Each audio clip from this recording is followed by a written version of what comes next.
Ch.19. Back outside the fuselage, Cade was beaming as he stood next to a tarp and spoke to a big crowd. Guests and staff members were there, as was the Secretary of the Interior. They were all waiting for Cade to unveil the commemorative plaque for the lodge. Smoke appeared on the horizon, but Cade wasn't about to let that distract him from his big moment. "It is a beautiful day here at Piston Peak Park." "Yes, it is," he said, smiling. Off to the side, Eugene Pulaski argued with Andre, the concierge. "It is my understanding that Blaine was ordered an evacuation. The safety of the tourists is at stake. I need to talk to the superintendent. He must be made aware of the magnitude and the urgency of this situation," Pulaski said. Cade noticed and glanced back at the crowd. Smiling big, he laughed and excused himself. Annoyed, he sped over to Pulaski. "Am I giving a speech?" "Yes, I am, Pinskaski." "No, sir, Pulaski." "Papaski?" "Pulaski." "Pajuski?" "Name's Pulaski." "That's what I said. We're saying the same thing."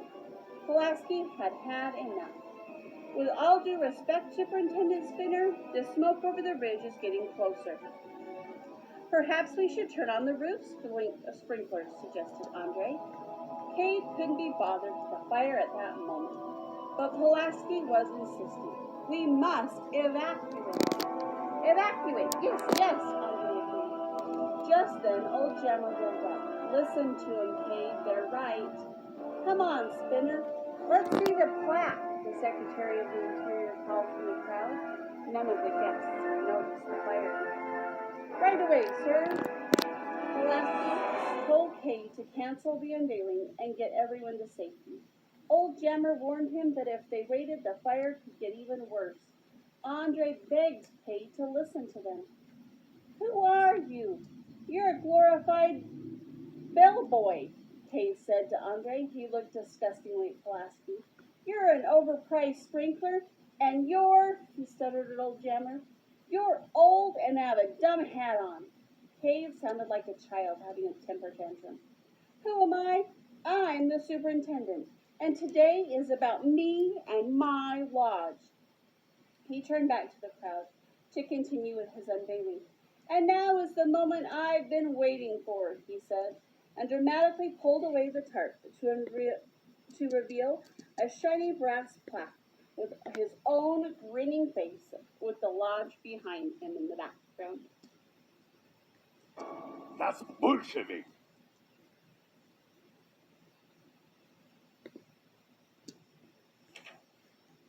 Suddenly, a car in the crowd screamed, "Ah!" "Now that's rude," Cade said, offended. The screaming car shouted, "Fire!" Everyone turned to see that the nearby mountain was covered in flames. Panic set in and everyone scrambled in multiple directions. It was absolute chaos. Inside the lodge, Andre rushed up and down the halls, telling everyone to evacuate. Vehicles headed toward the exits and piled onto the train. Old Jammer and the Secretary of the Interior helped usher everyone out. "This is a mandatory evacuation," said old Jammer calmly. "Keep moving," said the Secretary, "slowly but surely." Cade tried to reassure his boss. "No need to panic," he said. "It's just a small fire. At least, come back again. See you next year." Outside, Engine Pulaski guided the trains on their tarmac.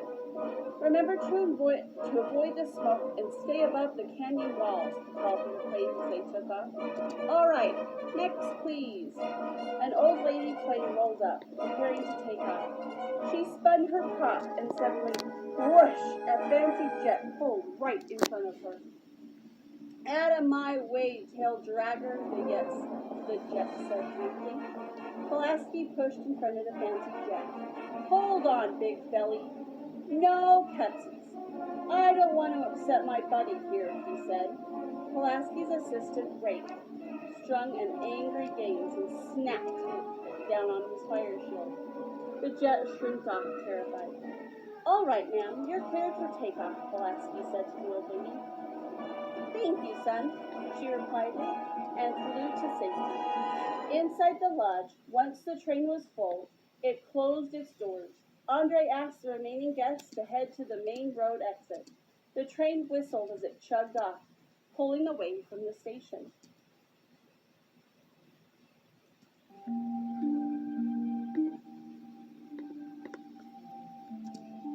Back at the mine, the fire had finally passed.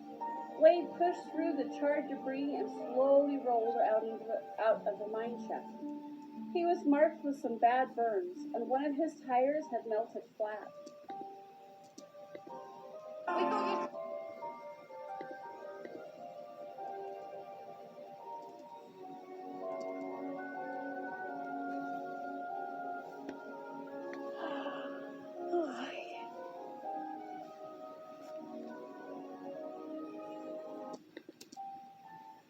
Dusty coughed as he joined Blade outside the mine.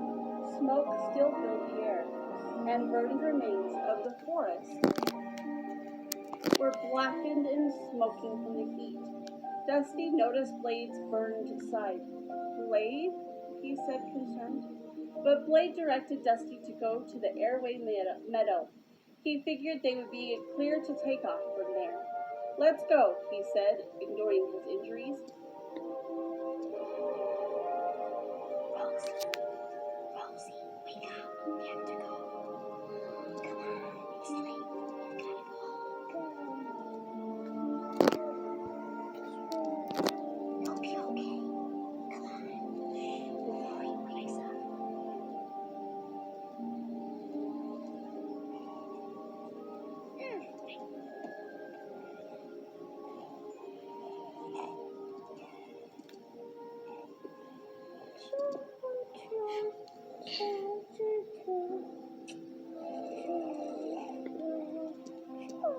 We have to get home before Mom and Dad.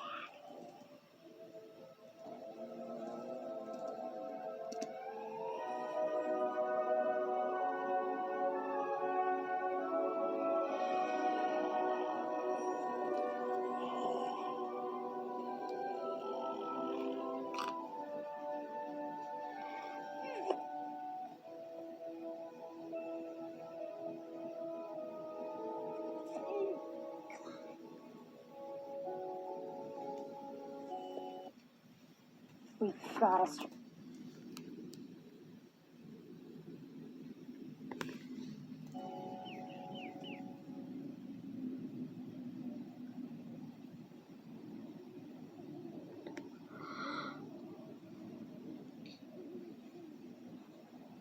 Wow. What happened? I don't like this. It's okay, Rosie, it's okay. Come on, we better go home now.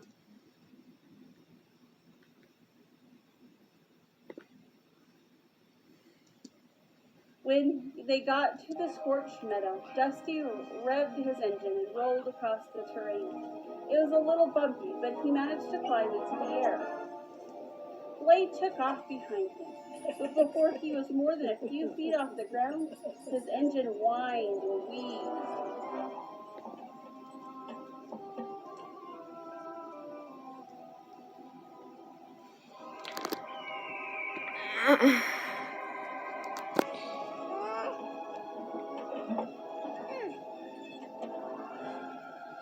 After them!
Blade tilted over and slammed hard right into the blackened ground. His rotor tore off in chunks and hit the earth as he lay there completely still. Dusty circled back and quickly flew down to Blade's side.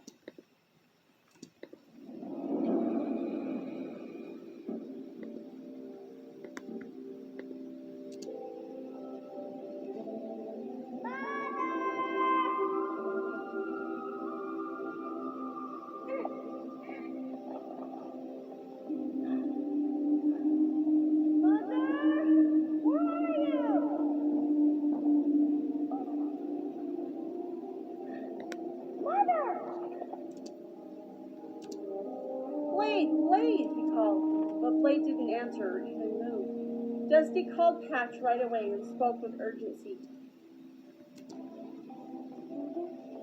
Oh, please get up. I'm sure I can. Yes, you can. Get up.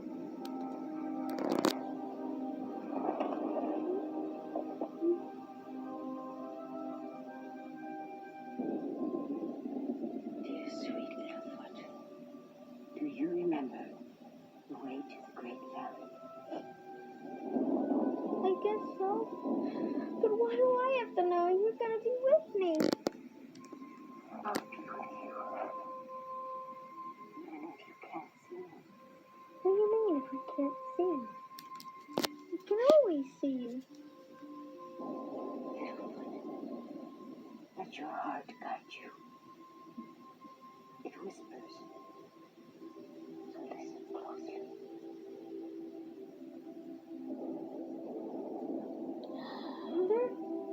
Mother? Blade is down. I repeat, Blade is down.